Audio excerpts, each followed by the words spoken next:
name is Dr. Scott Connard, and I'm going to share with you today the evolution of the whole person risk score. My journey started on this over 10 years ago, actually about 18 years ago, when I was working with a group of 343 doctors that eventually became 510 docs. And we had information flowing in from all sorts of different sources, including insurance companies and Medicare and Medicaid. And then we had, of course, our EMRs. And then we had a lot of practices that were still on paper back then. Remember, this is 2008-ish, 2006 to 2008 when we really did this. And so the question became, how do you put this all together, put it at the fingertips of family doctors, primary care docs, but also specialists, and then have them be able to take better care of patients faster so they get done with their day earlier and they could be just as successful, but get back the gift of time. And that's what we were focused on, and that's what we did. So I want to share with you some of the lessons and learnings, and we will, at the end of this, hopefully you'll feel empowered and your day will start to speed up and you'll be able to delegate more effectively to the people around you so you don't have to do as much work.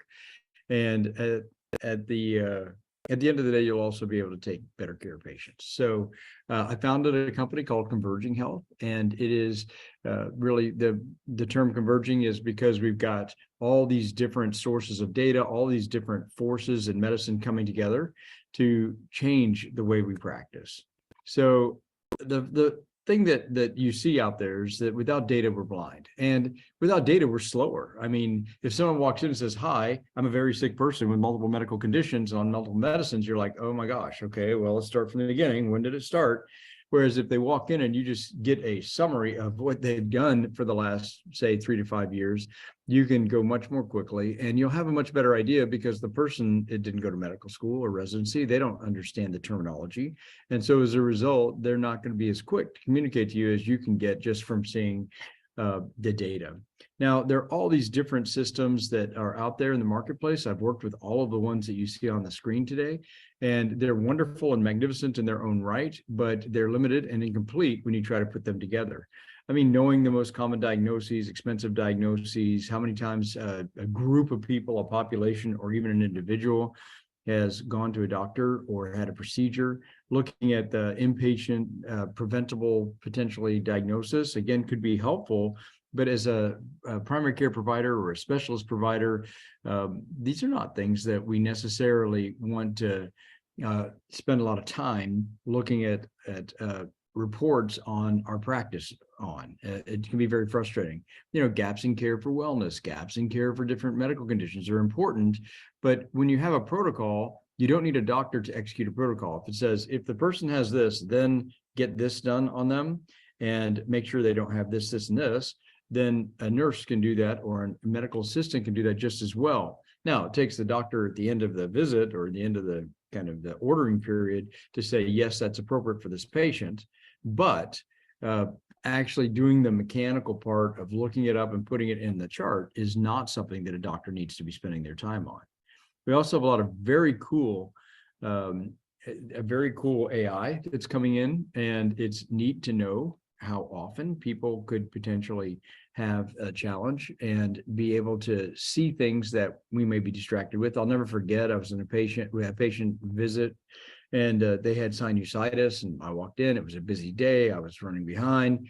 So I ran through the sinusitis kind of protocol in my head and was getting ready to walk out of the room, but we had handed that patient their information before they actually and, you know, in terms of it was a summary called the personal health summary that you'll probably see if you're working with Converging Health. And they said, wait a minute, time out, Dr. Connard.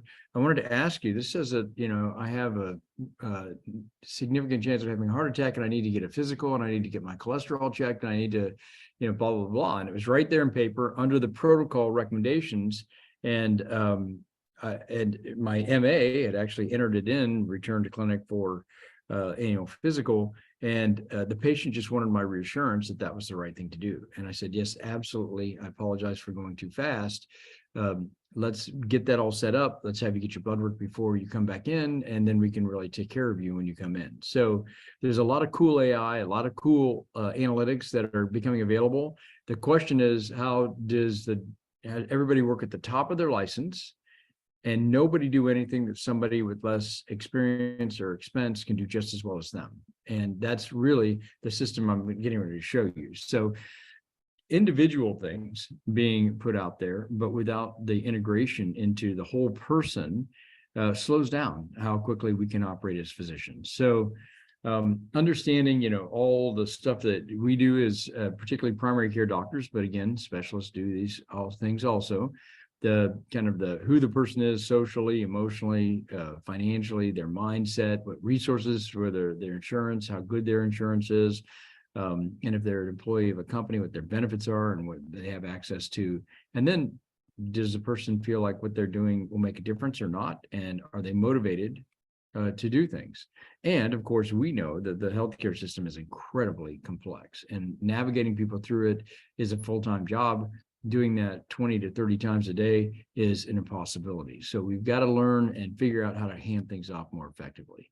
And that's what Converging Health does, is we create clarity, focus, and action around the data, hand that to the physician, and then allow the physician to be effective and quick, much more quick in the practice of medicine, really allowing them to focus on the relationship, building trust, and getting the right thing accomplished.